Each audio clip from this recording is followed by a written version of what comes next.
साथियों नमस्कार, आपका स्वागत है आपके अपने YouTube चैनल अमित कुमार तेवतिया पर। हम लेकर के हाजिर हैं आपके लिए भौतिक विज्ञान का वन लाइनर वीडियो का अगला अध्याय। जी हाँ, लगातार आप सभी बच्चों का स्नेह हमें मिल रहा है। आप लोगों की जो एक उत्साहवर्धन है उसकी प्रेरणा से हम लगातार भौतिक विज्ञान की वन लाइनर वीडियोज आप तक पहुँचा रहे हैं। उद्देश्य वही कि आप अपनी प्रतियोगी परीक्षाओं में सफलता पाएं, आप एक उद्देश्य के साथ ही मेहनत करें और हमारी इस वीडियो का लिंक अपने दोस्तों को जरूर शेयर करें।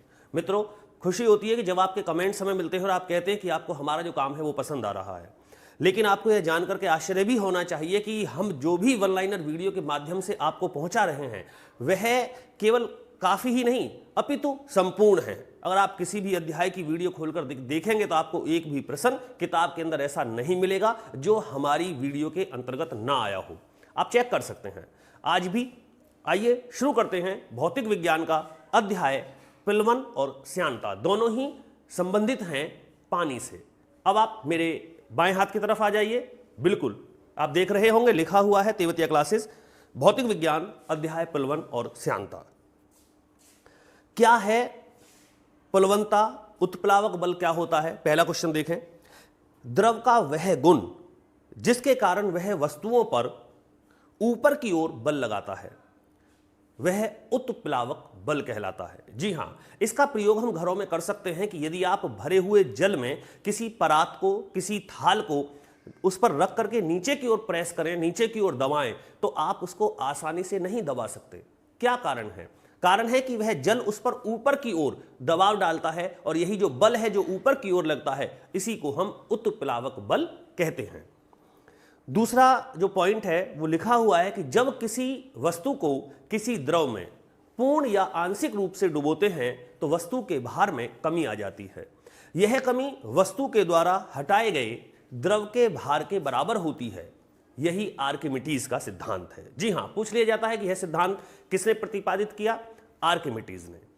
आर्किमिडीज साइंटिस्ट हुए हैं और उन्होंने ही इस बात की पुष्टि की कि यदि किसी वस्तु को किसी द्रव में डुबाते हैं और जब उसको ऊपर की ओर खींचेंगे तो वह हल्की होगी। आपने देखा भी होगा, आपने अनुभव किया होगा कि जब आप बाल्टी को किसी भरी हुई कुंडी से या हौदी से पानी भर के ऊपर की ओर खींचते हैं तो वह तब तक आसानी से उठेगी जब तक द्रव के अंदर है। जैसे ही जल से बाहर आएगी तो उसका भार बढ़ जाता है, हम उसे आसानी से नहीं खींच पाते। मित्रों, उस बाल्टी के भार में कमी कैसे हुई? कारण है आर्किमिडीज का सिद्धांत, क्योंकि द्रव के भार में उतनी कमी आ जाती है उस जितना कि उसमें द्रव हटाया गया है। आगे देखते हैं।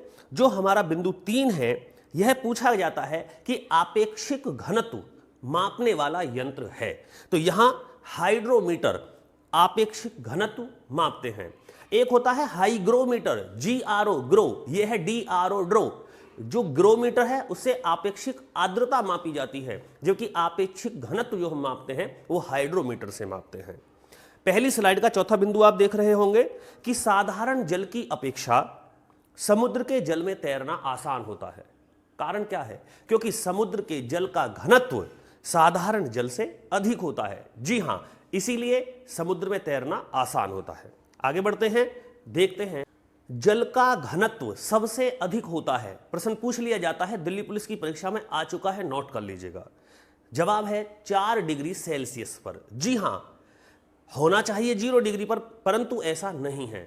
थोड़ा सा समझ लेते हैं। जो जल का घनत्व है वह सबसे न्यूनतम होता है 0 डिग्री सेल्सियस पर। बिल्कुल विपरीत है, लिख लें। अगर यह प्रश्न यहां नहीं लिखा है तो आप नोट कर सकते हैं कि जल का घनत्व सबसे कम जो होता है वो 0 डिग्री पर होता है, परंतु जल का घनत्व सबसे अधिक होता है 4 डिग्री सेल्सियस पर। इसीलिए तो 0 डिग्री सेल्सियस पर जब बर्फ जमना शुरू होता है, जल बर्फ में परिवर्तित होता है तो उसकी ऊपर की लेयर जमती है और इसीलिए जितने भी जलीय जीव जंतु हैं वो उसकी तली में चले जाते हैं और उन्हें वहीं पानी से ऑक्सीजन प्राप्त होता रहता है। अगर जल नीचे से जमना शुरू हो जाए तो सोच के देखो क्या होगा। ये जितनी भी मछलियां हैं या जो भी जलीय जीव हैं यह सभी निर्जीव हो जाएंगे, ये जल के ऊपर आ जाएंगे, परंतु यह नीचे चले जाते हैं क्योंकि जल जमना शुरू करता है ऊपर की लेयर से। आगे देखते हैं, छठा बिंदु देखेंगे।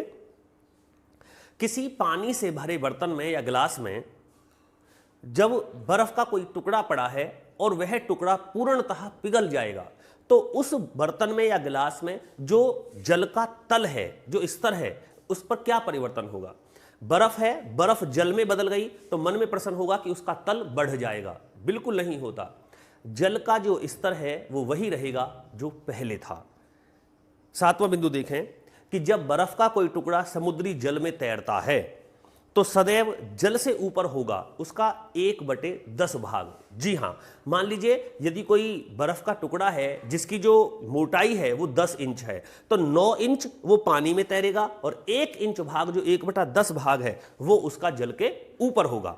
इस प्रकार से बर्फ का कोई भी टुकड़ा जब समुद्र में तैरता है तो 1/10 भाग आयतन का सदैव जल के ऊपर होता है। 8वां बिंदु बहुत महत्वपूर्ण है। दूध की शुद्धता मापी जाती है साथियों लैक्टोमीटर से। लैक्टोमीटर बड़ा गहरा संबंध है दूध से। आप लैक्टोज कहें, आप लैक्टोमीटर कहें, आप लैक्टोजेनिक हार्मोन कहें, सभी का संबंध दूध से है। माता के स्तनों में दूध का कारण LHS अर्थात लैक्टोजेनिक हार्मोन दूध में पाया जाता है, लैक्टोज, और दूध की शुद्धता मापते हैं लैक्टोमीटर से। आइए आगे देखते हैं। अब हम बात करेंगे श्यानता के विषय में। किसी द्रव या गैस की 2 क्रमागत परतों के बीच उनकी आपेक्षिक गति का विरोध करना जो घर्षण बल है यही श्यानता कहलाता है। आया समझ में? बताना चाह रहे हैं कि जो द्रव और गैस दोनों का बहाव है, जो दोनों बहते हैं, यह लेयर्स में बहते हैं, परतों में बहते हैं, और नीचे वाली परत ऊपर वाली परत को बहने से रोकती है। यही जो घर्षण बल है, यही जो रोकने वाला बल है, यही श्यान बल कहलाता है। बहुत छोटे से में आप देख रहे होंगे श्यान बल का जो मात्रक है वो पाउजली या डेकापोइज आ जाता है, तो आप परीक्षा में इसको नोट कर लें, लिख लें। 10वां बिंदु है कि श्यानता केवल होती है, अभी हमने बात कही बहने वालों में, और ठोस बह नहीं सकता तो ठोस में श्यानता भी नहीं होती। जो श्यान बल है वह द्रवों में और गैसों में कार्य करता है। बिंदु 11 देखेंगे कि एक आदर्श तरल की श्यानता होती है 0। उसकी जो नीचे वाली परत से लेकर ऊपर वाली सभी जो लेयर्स हैं उनमें बहाव बराबर होता है, इसीलिए एक आदर्श तरल की श्यानता जो है वो 0 होती है। 12वां बिंदु देखें, तापमान बढ़ने पर द्रवों में श्यानता घटती है परंतु गैसों में बढ़ती है। बहुत महत्वपूर्ण प्रश्न है, पूछ लिया जाता है कि तापमान जैसे जैसे बढ़ेगा, गर्मी जैसे जैसे बढ़ेगी तो जो श्यान बल है वो द्रवों में तो कम होगा परंतु गैसों में अत्यधिक बढ़ जाता है।